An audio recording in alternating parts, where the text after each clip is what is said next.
Bonjour à tous, aujourd'hui nous commençons un nouveau chapitre d'histoire consacré à Rome, du mythe à l'histoire.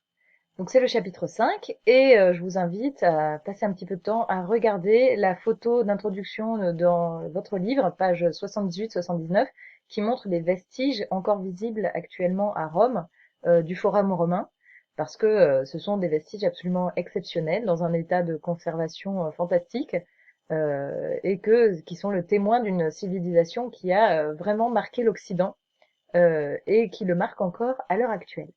Alors, je vous ai demandé tout d'abord de faire une activité à partir de cette double page, page 80-81, et de compléter la frise chronologique ainsi qu'elle l'est ici et de colorier une carte. Donc, on va prendre votre document et on va compléter les différents éléments ensemble. Alors, tout d'abord, je vous demandais de donner la date mythique de la fondation de Rome. Donc, on regarde dans votre livre. Donc, on voit que la date, c'est 753 avant Jésus-Christ. Et je reviendrai sur l'histoire de ce mythe, donc je ne vais pas le lire tout de suite. On voit la statue de la Louve avec les deux jumeaux Romulus et Rémus, et on expliquera un petit peu plus tard euh, ce que c'est que cette histoire. Tout de suite, donc, on note 753 avant Jésus-Christ dans la frise chronologique. Donc j'écris moins 753 dans le petit cadre. Et si vous avez lu le petit texte, vous avez vu, on en reparlera, que c'est également l'époque, c'est-à-dire que ça c'est la date mythique, mais les archéologues ont trouvé que la date de la première occupation du site de Rome, c'est aussi le 8e siècle avant Jésus-Christ, donc ce sont des dates qui correspondent. Ensuite, on regarde le deuxième événement qui est marqué sur votre livre. Donc c'est 509 avant Jésus-Christ, le début de la République romaine. Donc entre 753 et 509, il y avait des rois, les rois de Rome, et on verra plus tard que ces rois, c'était en fait des rois étrusques, on en reparlera. Et à partir de 509 est fondé un nouveau système, c'est-à-dire une république. Qu'est-ce qu'une république? C'est un système où un groupe de citoyens gouverne la cité. C'est pas une seule personne qui détient le pouvoir, c'est un groupe de citoyens qui va exercer ce pouvoir. Alors ce n'est pas une démocratie, ce n'est pas comme à Athènes en Grèce, le pouvoir est limité à un groupe de citoyens, mais c'est quand même davantage partagé que dans une monarchie où le pouvoir repose sur un seul homme. Donc on va le noter dans votre frise chronologique. Donc on écrit moins 509, fondation de la République romaine. Et ce système, c'est un système auquel les Romains vont être très attachés et dont ils vont être même très fiers. On en reparlera un petit peu plus tard, mais ce système est vraiment un système qui va durer dans le temps, hein, puisque vous voyez que c'est jusqu'à l'époque de Jules César que ce système va perdurer. Mais plus en fait les conquêtes romaines vont s'étendre, plus ce système va avoir du mal à tenir. Donc on regarde sur la frise chronologique l'épisode suivant qu'il fallait noter. Alors c'est celui-ci. Donc 44 avant Jésus-Christ, Jules César devient dictateur à vie. Alors vous voyez, là il y a une monnaie à l'effigie de Jules César parce qu'il a fait frapper monnaie. Mais c'est très important de le savoir, Jules César n'a jamais été un empereur de Rome. À l'époque de César, ce n'est pas encore l'Empire, c'est la fin de la République. C'est une république très mouvementée, avec des guerres civiles, puisqu'il y a plusieurs généraux romains qui se disputent le pouvoir, et Jules César en fait partie. Et juste avant d'être assassiné, donc en 44 avant Jésus-Christ, il se proclame dictateur à vie. Alors ce mot dictateur peut surprendre, mais en fait, ce qu'il faut savoir, c'est que nous, quand on dit dictateur, on entend ce que les Grecs entendent quand ils disent tyran, c'est-à-dire un roi qui abuse de son pouvoir. Pour les Romains, la dictature, ce n'est pas ça. La dictature, c'était une magistrature, donc une fonction, qui était totalement légale, prévue par la constitution romaine, par les lois romaines.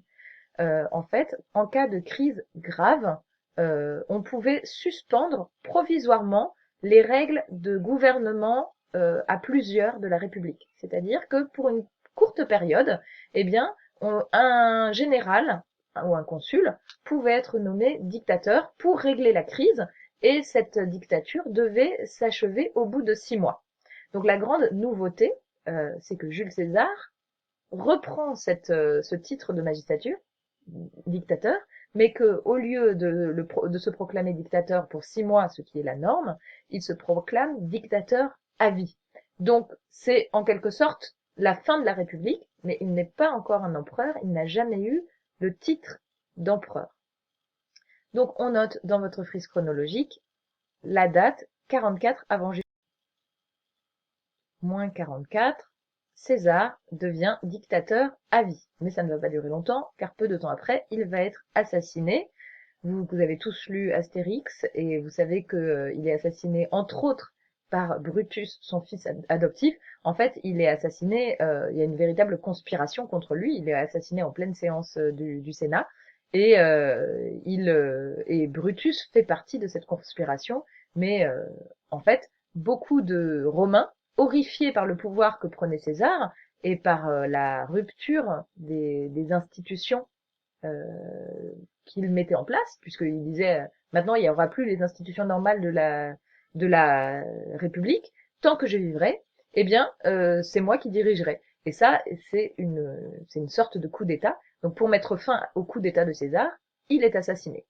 Et suite à sa mort, va s'ouvrir une nouvelle période de guerre civile qui va être remportée par ce personnage, qui n'est autre que le fils adoptif de Jules César, qui se nomme Auguste. Alors au départ, il s'appelle Octavien, et suite à ses victoires, il reçoit le titre d'Auguste, qui est un titre honorifique. Ça veut dire Auguste, c'est quelqu'un qui est honoré des dieux. Donc à partir du moment où il reçoit ce titre d'Auguste, on ne l'appelle plus du tout Octavien, il s'appelle Auguste. Et donc c'est en 27 avant Jésus-Christ, Auguste change cette fois le nom du régime. Il ne dit pas je suis dictateur à vie, il dit je suis Auguste Imperator, le premier empereur romain. Donc ça, c'est la grande nouveauté et c'est la fin de la République. Donc on le note dans votre frise chronologique. Moins 27, Auguste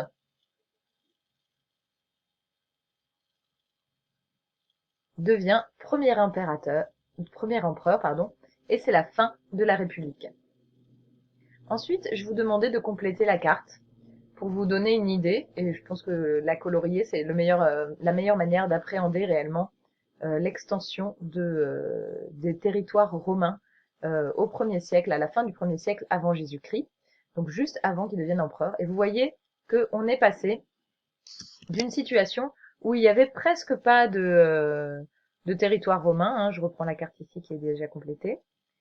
Donc, en gros, au 6e siècle avant Jésus-Christ, Rome, c'était juste une petite cité, avec juste sa campagne, comme les cités grecques de l'époque.